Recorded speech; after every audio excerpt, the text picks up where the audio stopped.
Next chapter, vectors. Now consider this rectangle ABCD and its image A', B', C', D'.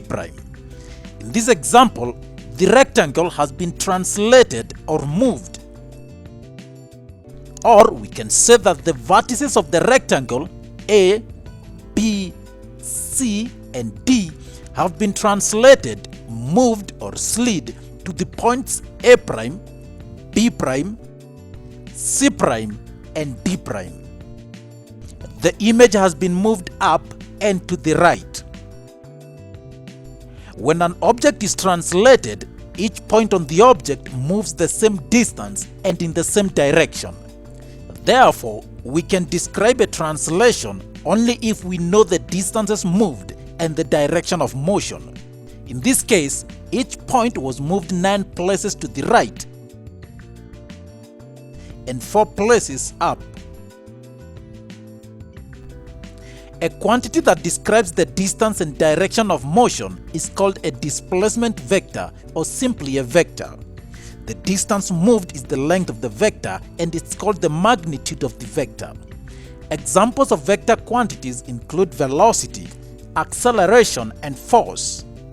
Quantities such as mass, time, height, and temperature only indicate magnitude but no direction. Such are called scalar quantities.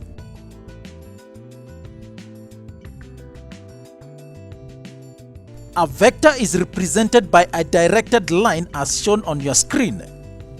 The direction of the vector from A to B is shown by an arrow and its magnitude is the length of the line AB. Vector AB is written as AB with a waveline below, or AB with an arrow on top, or simply a bold AB.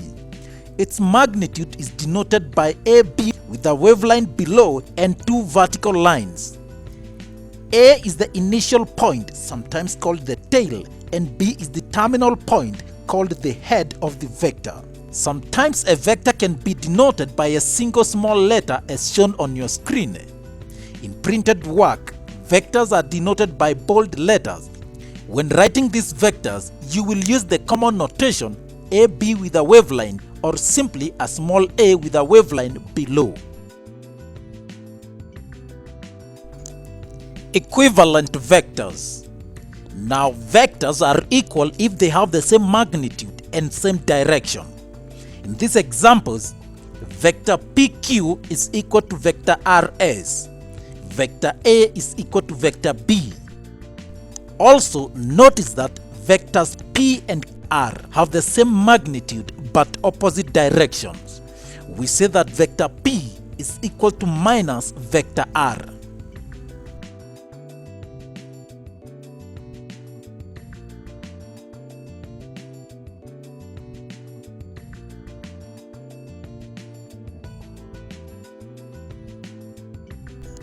Next, translation.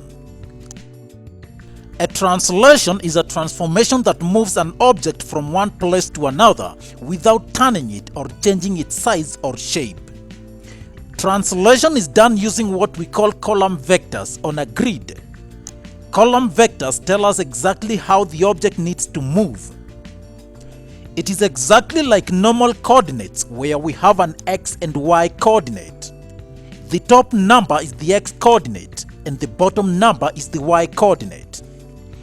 Coordinate tells us how far left or right the object moves. If we have a positive value, that means the shape moves to the right, and if we have a negative value, that means the shape will move to the left. The y coordinate tells us how far up or down the object moves.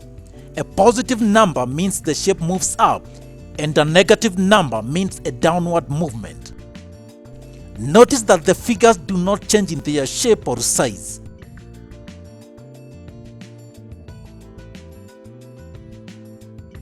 So if we want to translate triangle A with vector -2, 3, we can easily locate the image.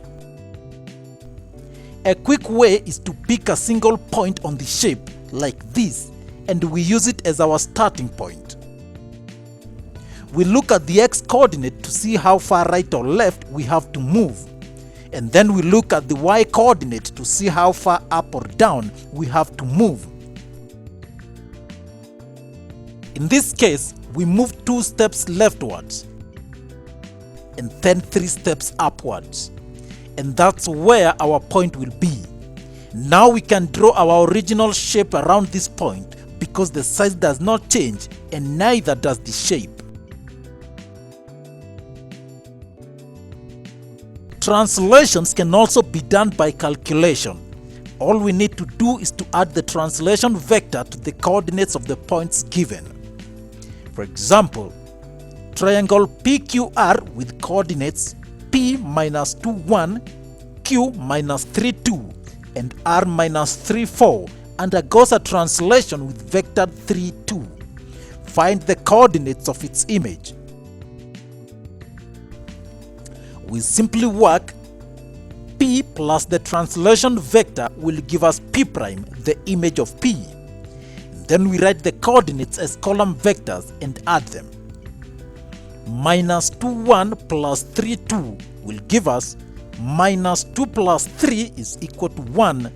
1 plus 2 is equal to 3. And so we have P prime 1, 3. Again, for Q, minus 3, 2 plus 3, 2 is equal to minus 3 plus 3 is 0. 2 plus 2 is equal to 4. And so Q prime is 0, 4. Finally, R, minus 3, 4 plus 3, 2. Minus 3 plus 3 is 0. 4 plus 2 is 6. And so R prime is 0, 6. And here are the coordinates of the image.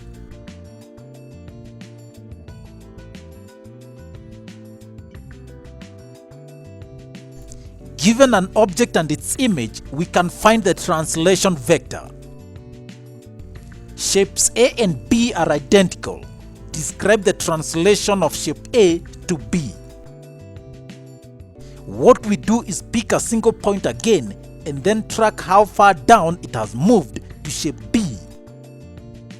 Recall that right is positive and left is negative. Then up is positive and down is negative. In this case, on the x-axis, we moved plus 4 places. And along the y-axis, we move minus 6 places. The translation vector will be 4 minus 6.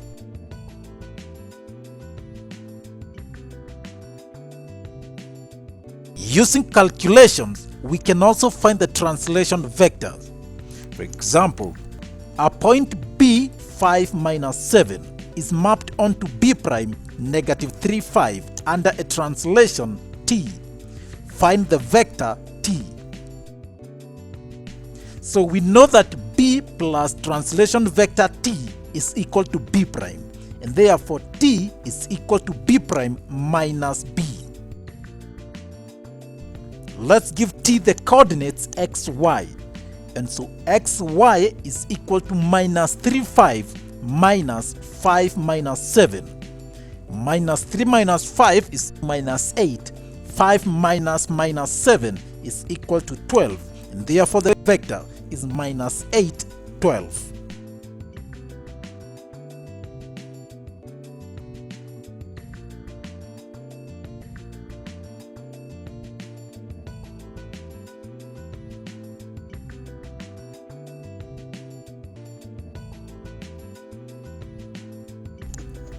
Next, column vectors. Consider this point A on a grid. As it is, we cannot give any description about point A. We don't know its position. Vectors give information about displacement. Suppose now we introduce another point B. With respect to each other, we can give some description about either of the point. If each square has a length of 1 unit, then the movement from A to B can be described. 7 units to the right and 6 units upwards. This is written as AB is equal to 7, 6, or vector A is equal to 7, 6. When written this way, this is called a column vector. We can also describe movement from B to A, or BA. That is 7 units to the left and 6 downwards. And so BA is equal to -7, -6. Or negative A is equal to -7, -6. This confirms that AB is equal to -BA. The key thing to note is that a vector describes movement from one point to another. It does not describe a single position. And so every time vector is mentioned, it must be the movement between 2 points.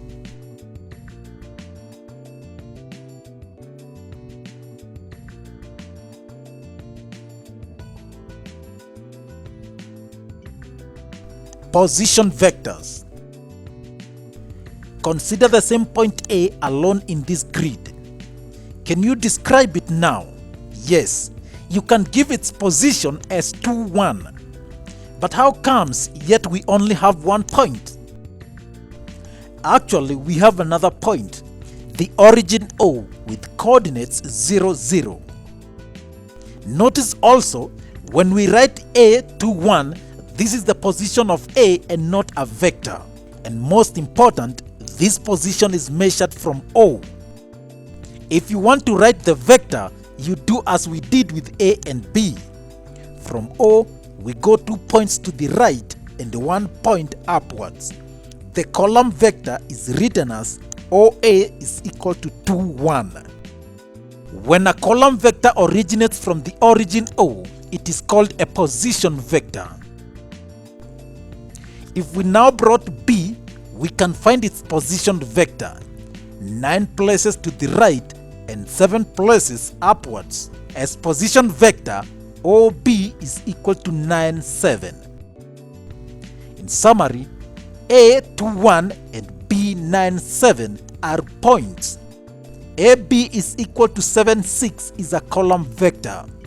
OA equal to 2, 1 and OB equal to 9, 7 are position vectors of points A and B respectively. Notice that OB minus OA is equal to AB. That is 9, 7 minus 2, 1 will give us 7, 6.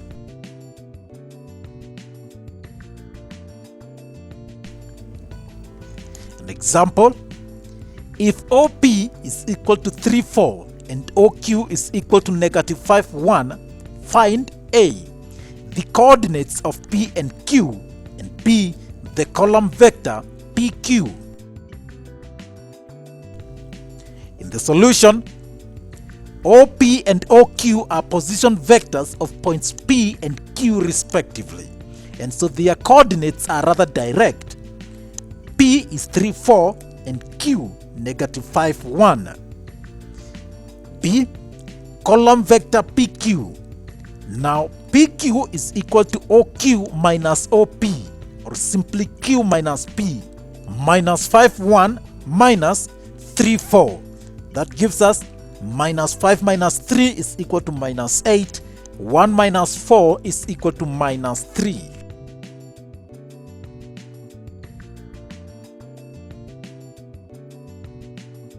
Next, addition and subtraction of vectors.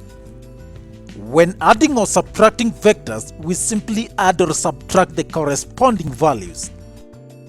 For instance, if vector A is equal to 2, -3 and vector B is equal to 4, 9, then A plus B is equal to 2, -3 plus 4, 9, that gives us 6, 6.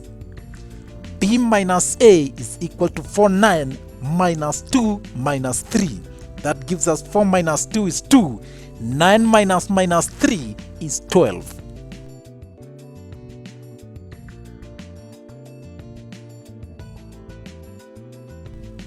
Multiplication. Now, a vector cannot be multiplied with another vector. Only scalars can multiply vectors. When we do it, every element in the vector is multiplied with a scalar. For example, if vector p is equal to 4, 12, then 2p is equal to 2 times 4, 12, and that gives us 2 times 4 is 8, 2 times 12 is 24. A half p is equal to a half times 4, 12. A half times 4 is 2. A half times 12 is 6.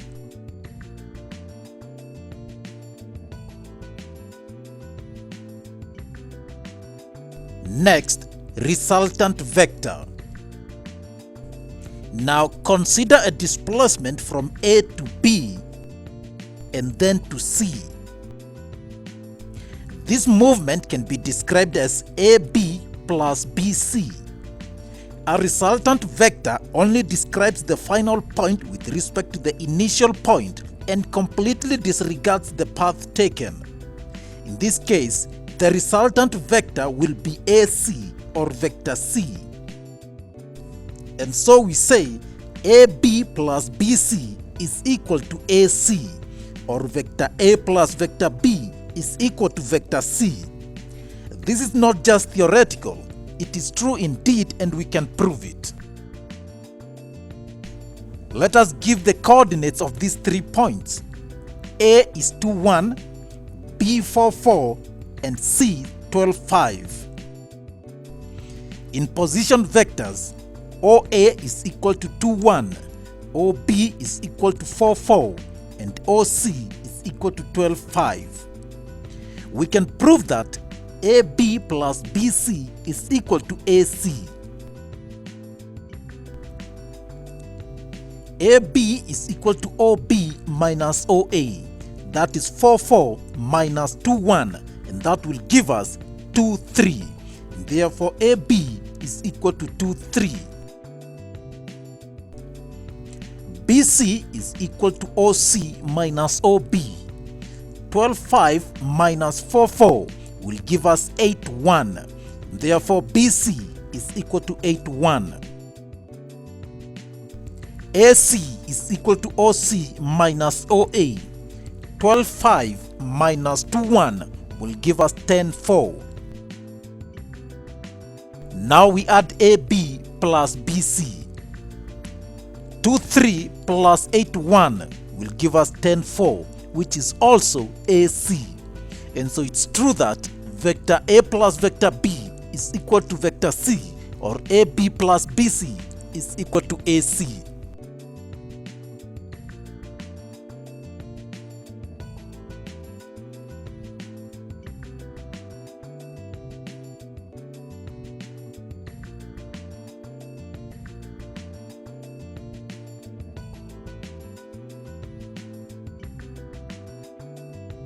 Next, the magnitude of a vector. Now, the length of a vector is called its magnitude or modulus. In this figure, the magnitude of OA is the length of the line OA. Triangle OAB is right angled at B. We can use the Pythagoras theorem to find the length of line OA. So we have OA squared is equal to OB squared plus BA squared. That is equal to 7 squared plus 5 squared, giving us 74. OA is equal to the square root of 74, and that gives us modulus of OA is equal to 8.6 units. Note that the column vector OA is 7, 5, and the modulus of OA is 7 squared plus 5 squared, the square root of everything. In general, the magnitude of a column vector T is equal to AB is given by A squared plus B squared, square root of whole. Since the magnitude of a vector is its length, the quantity is always positive.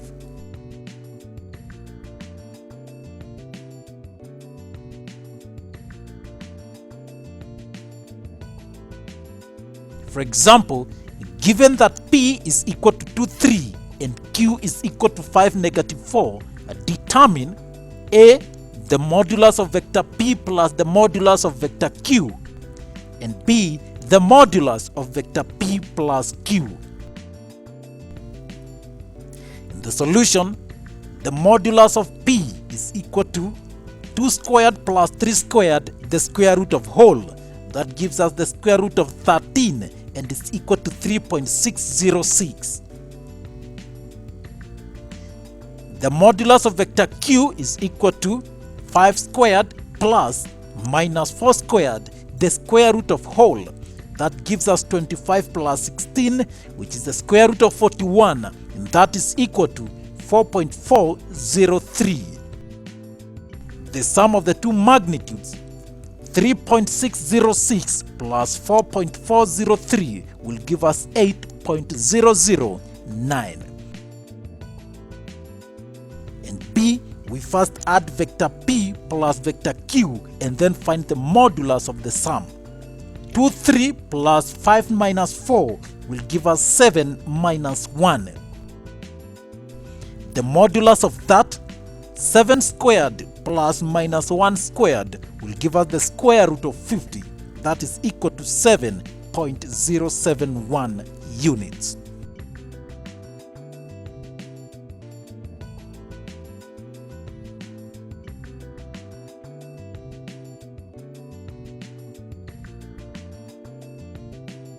Finally, midpoints. Now, a point that bisects a vector is called its midpoint. To find the midpoint of a vector, we get the point that lies halfway on the position vector. Now, suppose M is the midpoint of OA. OA is equal to 86 and OM is equal to 43. OM is equal to a half OA. This means that the position vector of point M is half the position vector of point A. Consider the midpoint M of the line AB in this figure. OA is equal to x1, y1. OM is equal to xy and OB is equal to x2, y2. AB is equal to OB minus OA. AM is equal to a half AB. That means X is equal to a half into x1 plus x2 and Y is equal to a half into y1 plus y2. The coordinates of M are x1 plus x2 over 2, y1 plus y2 over 2.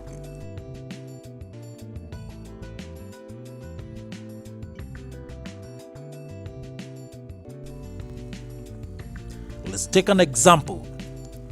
Find the midpoint M of the point P 15 and Q 37.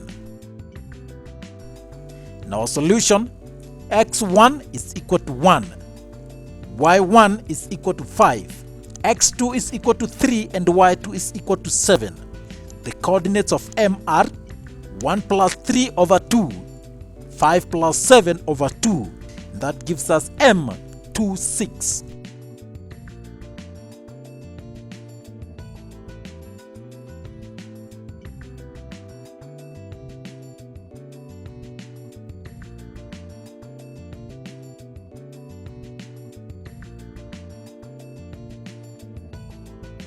The way we teach it in university and in high school as well, and colleges, is if you fall behind, you're in desperate trouble. That if you miss a class or miss an idea or don't do your homework, you go to the next class and the teacher assumes you know it, but it's like Greek to you. And so the biggest challenge is not falling behind, and the strategy is do whatever needs to be done so you don't fall behind. Seek help wherever you can find it, from students, from student help centers, from the teacher, from the teaching assistant, wherever you can get it. Because if you fall behind, it's like you're missing a floor in the building, you're missing a brick in the wall, and you just can't build the second floor without a good understanding of the first floor.